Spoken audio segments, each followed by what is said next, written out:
Airplanes humans की one of the best advancement है, एक प्रूफ कि ह्यूमंस कैन डू एनीथिंग। 1903 वो टाइम था जब ह्यूमंस ने आसमान को अपने कंट्रोल में लिया। अगर टाइम फ्रेम की बात की जाए तो 1905, इसके 2 साल बाद आता है आइंस्टाइन की फेमस रिलेटिविटी। न्यूयॉर्क टाइम ने 1903 में अपने पेपर में एक हेडलाइन जारी की थी, अभी ह्यूमंस को 1 मिलियन ईयर्स लगेंगे फ्लाई करने के लिए। एंड फन फैक्ट इज, उसी ईयर के एंड आते आते राइट ब्रदर्स ने अपनी एक फर्स्ट सक्सेसफुल फ्लाइट ले ली थी। World was shocked and praising them. ये वो समय था जब वर्ल्ड ने फर्स्ट टाइम साइंस के मैजिक को देखा था। आज हमारे लिए प्लेन्स एक नेसेसिटी बन गई है वर्ल्ड को कनेक्टेड रखने के लिए। ग्लोबल कनेक्शंस, ट्रेड, आईफोन्स सब एयरवेज पर ही डिपेंड करते हैं। अगर वो नहीं होता तो इमेजिन करो कि आज मोबाइल ऑर्डर किया एंड वो 10 महीने बाद आए। काफी ज्यादा है, लेकिन इसकी डिस्कवरी और रेदर स्टार्ट ऑफ डिस्कवरी भी काफी ज्यादा टाइम पहले स्टार्ट हो गई। And just like other things, एक यंग साइंटिस्ट के दिमाग में एंड एयरप्लेन्स ही नहीं, इनफैक्ट एक shocking proportion of machines, technologies, even nature के राज एक सिंपल लुकिंग इक्वेशन पर डिपेंड करते हैं। नाउ आप कहेंगे ये सिंपल नहीं है, तो मैं कहूंगा ये सिंपल है in comparison to this. Bernoulli's theorem एक इम्पोर्टेंट एंड फिजिक्स के उन कंसेप्ट में से है जिनका इफेक्ट हम अपनी डेली लाइफ में हर जगह देख सकते हैं। अपने चारों तरफ देखो, तुम्हें वो चीजें दिखेंगी।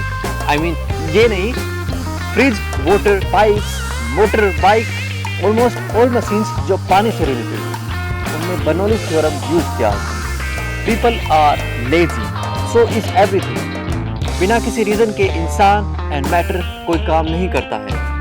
They remain in the same state. इसे हम कुछ केसेस में इनर्शिया कहते हैं, कुछ में कंजर्वेशन ऑफ एनर्जी एंड कुछ केसेस में साइंटिस्ट का नाम। बर्नौली थ्योरम फ्लूइड्स की इस स्टेट को रिप्रेजेंट करता है।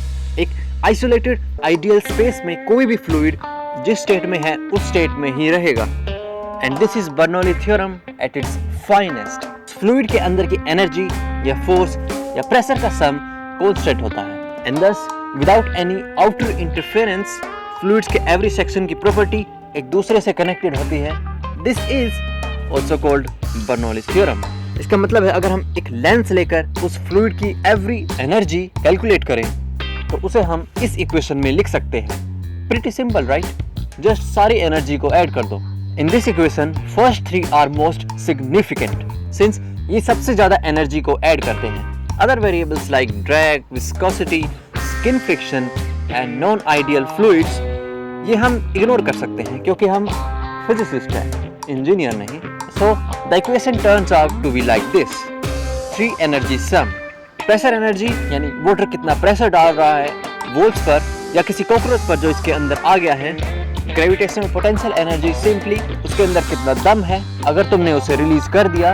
एंड फाइनली काइनेटिक एनर्जी जो कि मोशन की वजह से होती है। The some is constant and अगर हम छोटी मोटी चीजों को हटा दें ये इक्वेशन एवरी फ्लूइड में होल्ड करेगी जब तक वो शांत रहता है, जो कि हमारी एवरीडे लाइफ में हर जगह है। I mean air and water bodies they are huge and mostly काफी शांत भी।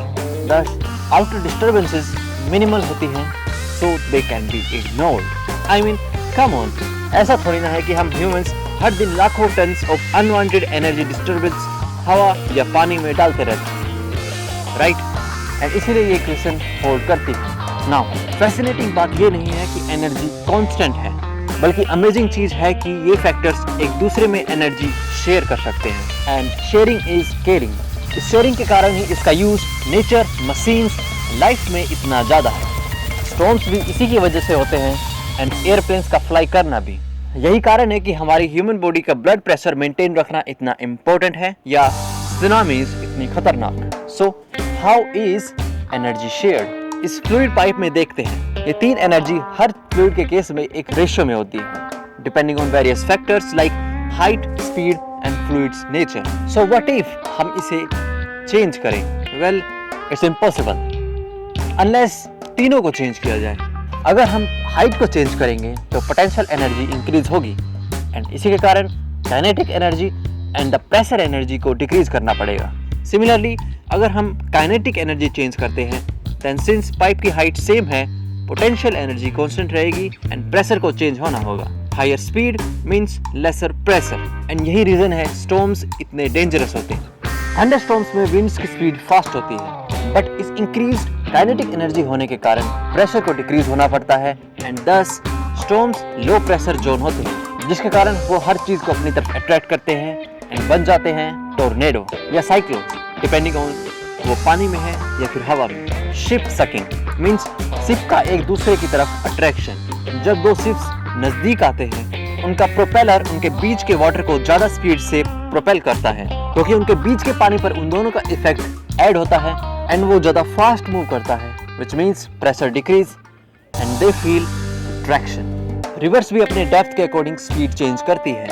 Shallow rivers are fast, deep rivers are calm, जिससे हम उसमें जाने से पहले ही पता कर सकते हैं कि रिवर गहरी है या नहीं। In fact this is just the surface of this topic.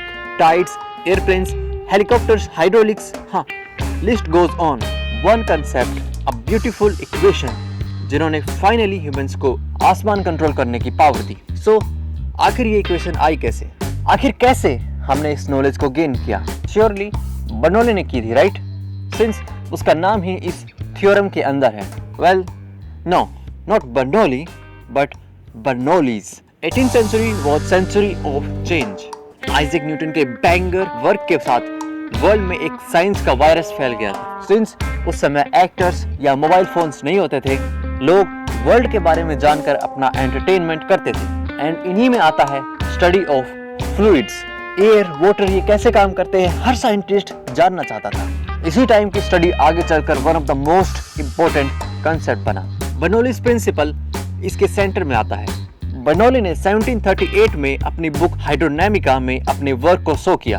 Book में फ्लूइड्स के मोशन को एक्सप्लेन कर उस समय की फ्लूइड्स प्रॉब्लम सॉल्व की। मोस्ट सिंपल टर्म में बर्नौलीज थ्योरम एक एनर्जी कंजर्वेशन इक्वेशन है, लेकिन ये इक्वेशन की है मोस्ट मैकेनिक्स एंड मशीन्स की। एंड ये वर्क सिर्फ बर्नौली का नहीं था, इनफैक्ट ये डजन ऑफ साइंटिस्ट के वर्क के कारण पॉसिबल हुआ। मैं इसकी कॉम्प्लेक्सिटी को जितना हो सके उतना सिंपली एक्सप्लेन करने की कोशिश करूंगा ताकि आप एज व्यूअर समझ सको the brilliance of the subject and scientist जिन्होंने इस पर अपना काम दिया। पानी एंड इसके मोशन की स्टडी एंशिएंट सिविलाइजेशन में मिलती है। सिंपल नॉलेज लाइक एग्रीकल्चर हमेशा ही ह्यूमंस के साथ रहा है। आर्किमिड्स ने वाटर की प्रॉपर्टी स्टडी की, बट इसकी कलेक्टिव स्टडी कर आइजैक न्यूटन ने 1682 में अपनी बुक प्रिंसिपिया मैथमेटिका में हाइड्रोडायनामिक्स को प्रॉपर्ली क्लासिफाई किया, जिसके ऊपर ही आगे की स्टडी बेस्ड है। न्यूटन ने works like viscosity, resistance, nature of fluids on solid surfaces and Torricelli के वर्क को रिफाइन कर सबको एक जगह रिकॉर्ड किया। उन्होंने इसके साथ साथ वाटर के वेव नेचर को भी एक फाउंडेशन दी। न्यूटन ने लेटर सेक्शन में दो प्रिंसिपल्स दिए, internal pressure and similarity, and यही वर्क कई साइंटिस्ट के लिए एक फाउंडेशन बना। इन 1732 डेनियल बर्नौली न्यूटन के प्रिंसिपल एंड टोर्सेलीज थ्योरम को स्टडी कर रहे थे। मेन क्वेश्चन था कि फ्लक्स के अंदर वाटर की इंटरनल स्पीड क्या है। बर्नौली फ्लूइड्स के सारे लूज पजल्स को एक साथ बांधना चाहते थे। Modern form of Bernoulli's equation simple लगती है, लेकिन बर्नौली के समय में थर्मोडायनेमिक्स डेवलप नहीं हुई थी, जिसके कारण बर्नौली को मोर क्रिएटिव वेज यूज करने पड़े। जिस समय बर्नौली ई फ्लक्स को स्टडी कर रहे थे उस समय उनकी नजर डबल पेंडुलम पर पड़ी। क्रिश्चियन हाइगन्स ने डबल पेंडुलम के होरोलोगियम मोशन को एक्सप्लेन करते हुए इसकी मोशन की इक्वेशन दी and Bernoulli found it the key to water. वो पेंडुलम को देखते ही इसके और वाटर के बीच की एनालॉजी को डिस्कवर कर पाए। उन्होंने देखा कि पेंडुलम की तरह वाटर का मोशन भी एक कनेक्टेड मोशन है, अज्यूमिंग कि वाटर पैरेलल स्लाइसेस में मूव करता है and variations like viscosity, compressibility को इग्नोर करें। देन किसी भी क्रॉस सेक्शन में वाटर की स्लाइसेस सेम वेलोसिटी रखेगी एंड हर किसी एक सेक्शन की स्पीड से हम उस फ्लो के हर दूसरे सेक्शन की स्पीड निकाल सकते हैं। Then in simplicity water many connected point mass pendulum की तरह काम करता है, जो कि 1 degree of freedom of motion रखता है। सिंस डबल पेंडुलम भी सेम सिस्टम ऑफ वेट रखता है, बर्नौली ने पेंडुलम के इक्वेशन ऑफ मोशन को केयरफुली वाटर में यूज किया। इस सब की मदद से बर्नौली ने कंक्लूड किया कि किसी भी फ्लूइड के अंदर इंस्टेंटेनियस वेलोसिटी उसके ट्यूब के क्रॉस सेक्शनल एरिया से इनवर्सली प्रोपोर्शनल है एंड वाटर का वॉल पर प्रेशर उसकी स्पीड के चेंज होने पर डिपेंड करता है। बर्नौली का ये रिजल्ट मॉडर्न इक्वेशन से अलग था। इनफैक्ट बर्नौली का ये होल वर्क लिमिटेड था, जिसकी लिमिटेशन को वो खुद अंडरस्टैंड करते थे। ये सिर्फ slow, laminar and narrow slices के लिए ही काम करता है, and in many other cases all variables still fall apart. Many other scientist help to refine Bernoulli's work. ऐसा ही एक साइंटिस्ट था बर्नौली। ये बर्नौली नहीं, इनका बाप जे बर्नौली। जे बर्नौली डेनियल बर्नौली के फादर ने अपने बेटे के वर्क को रिफाइन किया, एंड वो बर्नौली के रिजल्ट को जनरलाइज कर पाए नॉन स्टेडी पैरेलल फ्लो के लिए। उनका वर्क न्यूटोनियन मैकेनिक्स से ज़्यादा इंस्पायर्ड था, एंड वो फ्लूइड के इंटरनल प्रेशर को प्रॉपरली कैलकुलेट कर पाए। लेकिन उनके वर्क में भी limitations like 1 degree of freedom, viscosity and size limitation present थी। इनफैक्ट एक प्रॉपर जनरलाइज्ड इक्वेशन को बनाना इतना हार्ड था कि इसके लिए इतिहास के सबसे महान मैथमेटिशियन को आना पड़ा। यूलर एक महान मैथमेटिशियन थे, इतने कि उस समय के फेलो एंथुसियास्ट ये लिरिकल पैरा चैंट करते थे टू प्रेज हिम। जब वो बर्लिन में स्टे कर रहे थे, उन्होंने हाइड्रोडायनेमिक्स पर अपना वर्क दिया, and it was extremely hard. In fact Euler का फर्स्ट अटेम्प्ट एक डेड एंड था, लेकिन इससे हार ना मानकर यूलर ने इस पर दोबारा काम किया। एक्सट्रीमली कॉम्प्लेक्स कैलकुलस की मदद से यूलर ने हाइड्रोडायनेमिक्स की एक जनरलाइज्ड इक्वेशन दी। यूलर ने अपने वर्क को एक फीबल बिगिनिंग बताया, लेकिन उनकी इक्वेशंस आज मॉडर्न कंप्यूटर्स के लिए भी चुनौती पड़ती है। कंप्यूटर साइंटिस्ट यूलर की इक्वेशंस की लिमिटेशंस को जानने के लिए रिसर्च कर रहे हैं, and so far result Euler के फेवर में आ रहा है। ये सब हमें बताता है कि एक डिस्कवरी के पीछे कितनी मेहनत छुपी होती है। आज बर्नौली की इक्वेशन एयरप्लेन से लेकर वैक्यूम क्लीनर, हाइड्रोलिक से होम वाटर सप्लाई या पेट्रोलियम ट्रांसफर, हर फ्लूइड्स में वर्क होती है। Weather forecasting, ship building, storms की स्टडी, आप जहां देखें वहां इसे पाएंगे। एंड जब ये चीज इतनी जरूरी है, तो ये जरूरी होता है कि हम इस पर डीप डाइव करें। इनफैक्ट कई बार कम नॉलेज होने के कारण हम गलत एक्सप्लेनेशंस को सही मान लेते हैं। लाइक एरोप्लेन्स की फाइट का रीजन ऑर्डिनरी एक्सप्लेनेशन है कि सिंस प्लेन की शेप एयर को ऊपर फास्ट ट्रेवल करना पड़ता है ताकि वो सेम डिस्टेंस ट्रेवल कर सके, एंड दस fast speed result in less pressure and airplane flight. लेकिन ये गलत है। राइट ब्रदर्स की फ्लाइट में विंग्स ऑलमोस्ट स्ट्रेट थे, सो इसका मतलब कि एयरप्लेन्स की फ्लाइट में बर्नौली थ्योरम यूज नहीं होता।